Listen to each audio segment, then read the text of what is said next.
Pemerintah tetap hanya memberikan selama 4 tahun saja. Kelebihannya dia harus membiayai sendiri gitu. Jangan lupa subscribe, like, komen, dan share. Assalamualaikum warahmatullahi wabarakatuh. Halo teman-teman CS, ketemu lagi sama saya Arini Rizkina. Kali ini kita akan membahas tentang beasiswa yang sangat penting banget nih bagi teman-teman yang ingin melanjutkan ke jenjang pendidikan lebih tinggi tentunya. Bersama saya kali ini sudah ada narasumber yang keren banget nih. Ini dia Mas Ruhman. Ya. Assalamualaikum. Waalaikumsalam Mas Ruhman. Mas Ruhman ini sudah lama sekali ya mengelola beasiswa di Kementerian Agama RI ya Mas? Ya, relatif lama, terutama untuk di Direktorat Pendidikan Tinggi Keagamaan Islam. Oke, nah sekarang ini kegiatan apa saja yang dilakukan di sana Mas? Pertama, kita ini karena negara atau pemerintah harus hadir untuk memberikan pemerataan akses dan peningkatan mutu bagi anak-anak kita, anak-anak bangsa yang ingin melanjutkan ke pendidikan tinggi. Karenanya ada sejumlah beasiswa yang ditawarkan kepada anak-anak. Yang pertama adalah beasiswa bidik misi, yaitu beasiswa untuk miskin dan berprestasi. Yang kedua ada beasiswa adiktis 3T, yaitu beasiswa afirmasi pendidikan tinggi Islam untuk anak-anak yang berada di daerah 3T. Kemudian yang ketiga adalah beasiswa untuk para dosen, untuk 5.000 doktor, program beasiswa 5.000 doktor. Selain itu ada beasiswa S2 lanjut doktor atau misalnya magister lanjut doktor dan sebagainya. Nah, kita mungkin yang jumlahnya masif yaitu ada KIP kuliah tadi jumlahnya itu. Oh gitu, jadi banyak sekali ya ternyata layanan beasiswa yang sudah disediakan ya tadi ya. Betul, betul. Kemudian target Kementerian Agama dengan adanya program beasiswa ini tuh apa aja sih Mas?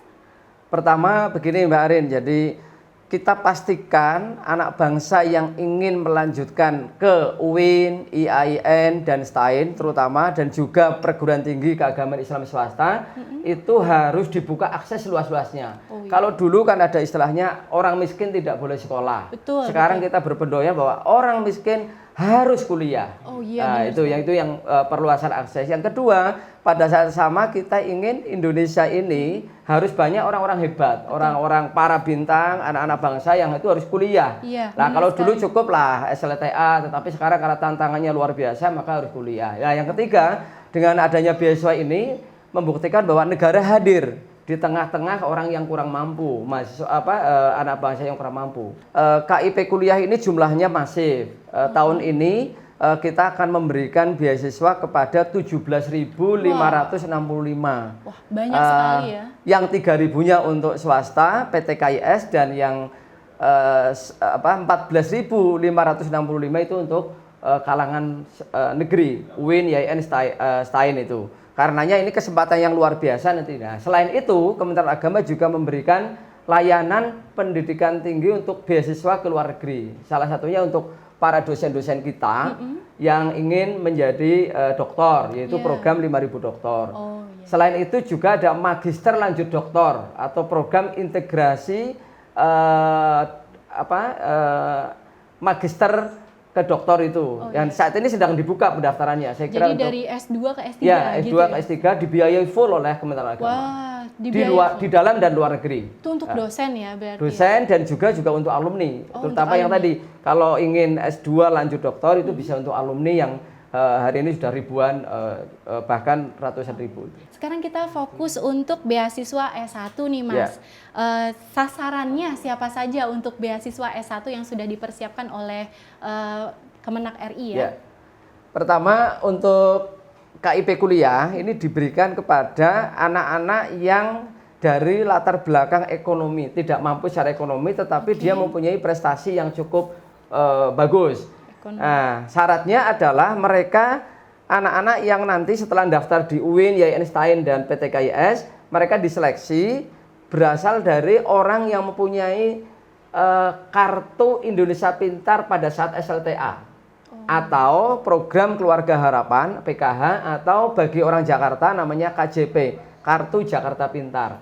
Itu syaratnya itu saja. Nah, kemudian yang kedua nanti ada pendaftarannya, dites, kemudian kalau kuotanya berlebih maka perlu ada seleksi. Saya kira ini mudah dan ini berita gembira lah saya kira bagi anak-anak kita yang di yang mempunyai salah satu tiga kartu tadi untuk mendapatkan layanan beasiswa KIP kuliah. Oh, ini berarti sasaran paling Ya. utama ya Mas ya. Untuk yang miskin tapi dia berprestasi kira-kira begitu. Dan memiliki KIP, KJP, KJP dan atau kartu sejenisnya. PKH, program PKH. PKH. Ya. Oke.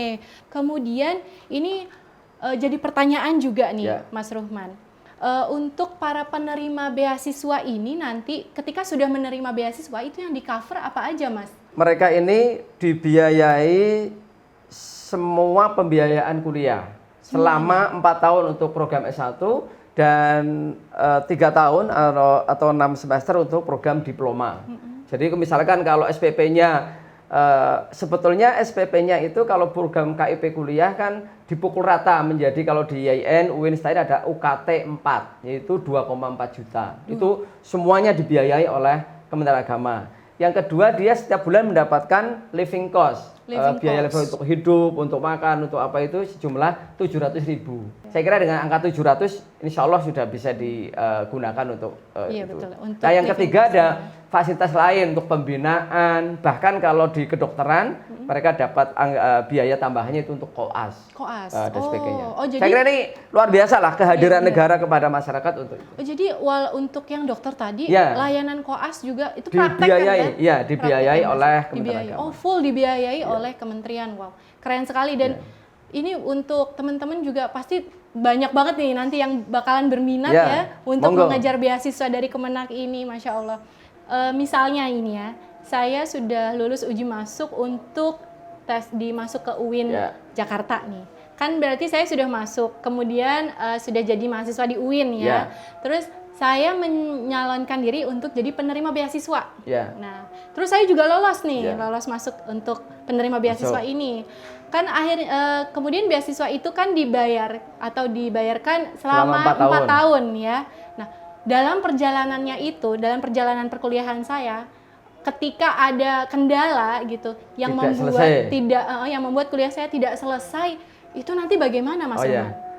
Begini, untuk adik-adik kita, fasilitas yang diberikan beasiswa ini yaitu 4 tahun atau 8 semester untuk program S1.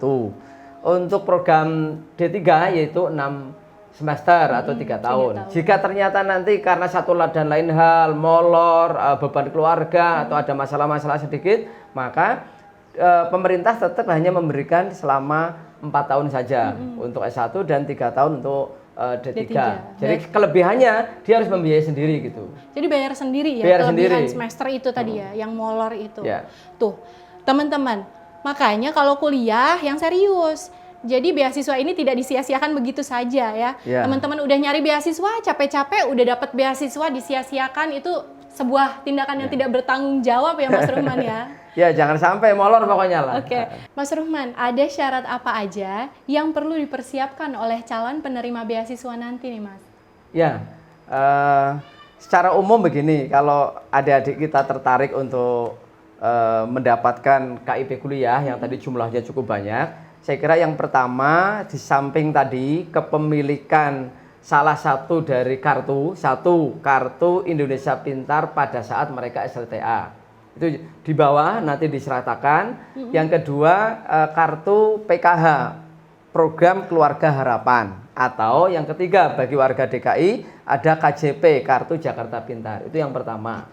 Nah, yang kedua tentu melengkapi syarat-syarat administrasi. Ada fotokopi rapot, kemudian ijazah, kemudian juga itu saja sebetulnya, tidak banyak syarat-syarat yang ini. Karena ini murni diberikan kepada anak-anak kita yang berasal dari keluarga kurang mampu, tetapi dia punya potensi akademik yang membanggakan, yang bagus. Nah, ini misalnya nih Mas ya. Misalnya saya ini baru lulus SMA gitu ya. Apakah saya bisa mendapatkan informasi tentang beasiswa itu di sekolah? Nah, kemudian apakah ada syarat-syarat tambahan yang memang perlu saya siapkan nih untuk nanti mendaftarkan beasiswa itu, untuk menerima beasiswa itu? Bisa dijelaskan mungkin Mas? Pertama, adik-adik kita tentu harus membuka websitenya Kementerian Agama, Kemenak.go.id itu. Nah, itu harus membuka itu, dan juga semua layanan-layanan beasiswa di Kementerian Agama dibuka secara umum. Itu pertama. Yang kedua, teman-teman kita di perguruan tinggi, di UIN, YAI Einstein, dan PTKIS melalui Kopertais ini juga melakukan sosialisasi cukup masif ke SLTA, ke Aliyah, ke SMK, ke SMA, sehingga boleh itu. Nah, yang ketiga saya kira para guru, para pimpinan di di Aliyah dan SMA itu sudah banyak informasi, dan itu setiap tahun kan. Ini kan program tahunan, dan ini makanya insya Allah mendapatkan dengan baik gitu. Kemudian nih Mas, kalau saya pengen supaya bisa lolos nerima beasiswa ini nih, kan pasti ada tips-tipsnya nih Mas. Bisa dibagi tolong Mas tipsnya. Baik, untuk adik-adik kita yang saya harapkan juga ikut ambil bagian. Pertama, sekali lagi, pertama buka dan informasi itu baca sejelas-jelasnya.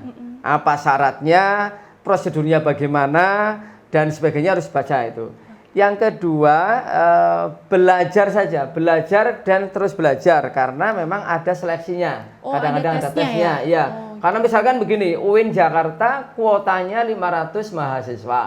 Sementara yang ingin mendaftar 1000. Nah, untuk menyisihkan yang 500 kan butuh seleksi. Yang itu yang harus dilakukan adik-adik kita itu. Tipnya yang pertama pokoknya pertama tadi yang mudah mempunyai salah satu 3 kartu. Yang kedua adalah mencari informasi yang kuat, yang jelas, sehingga prosedurnya begini. Yang ketiga belajar untuk menyelesaikan tes-tes tadi. Oh jadi yang penting kita lolos dulu nih, kayak ujian masuk perguruan tinggi negeri gitu ya? Ya, bedanya begini, pertama kalau di Dikbud itu memang direkrut pada saat mereka SLTA. Sekarang udah mulai. Tapi kalau di Kementerian Agama, KIP kuliah itu diberikan setelah mereka masuk. Begitu mereka masuk menjadi mahasiswa baru, itu langsung nanti ikut seleksi beasiswa KIP kuliah. Setelah mendapatkan beasiswa, kemudian menjalani program kemahasiswaan dan perkuliahan gitu ya, apakah ada kewajiban penerima beasiswa ini ketika nanti sudah lulus? Itu biasanya jadi pertanyaan nih. Bagi kami Kementerian Agama tidak ada syarat khusus untuk harus ngapain. Yang penting mengamalkan ilmunya, memberikan dharma baktinya untuk bangsa ini. Karena ini sudah menikmati sesen uang negara, maka harus kembali untuk mencerdaskan untuk anak bangsa lebih banyak. Bersyukur tadi ya, bertanggung jawab, kemudian ilmu dan amal. Diamalkan. Setelah mendapatkan ilmu kita harus mengamalkan. Masya Allah sekali. Mungkin ada pesan-pesan yang ingin Mas Ruhman sampaikan untuk calon penerima beasiswa nih Mas Ruhman. Pesan saya kepada adik-adik kita yang tahun ini lulus atau mungkin tahun depan akan lulus, pertama syukuri betul bahwa bangsa ini, kita ini sudah diberikan fasilitas, banyak fasilitas oleh negara untuk studi, untuk beasiswa. Makanya gunakan dengan baik, daftar, kemudian siapapun maka bisa menggunakan anggaran negara, anggaran pemerintah untuk meningkatkan taraf hidup kita. Itu saja pesan saya, gunakan kesempatan ini dengan baik. Mas Ruhman, terima kasih sekali sudah bersedia menjelaskan tentang detail-detailnya, spesifikasi kita harus bagaimana untuk mendapatkan beasiswa. Demikian video kita kali ini, semoga bisa menjadi manfaat dan berguna untuk teman-teman di sana yang sedang mencari beasiswa. Wassalamualaikum warahmatullahi wabarakatuh. Waalaikumsalam.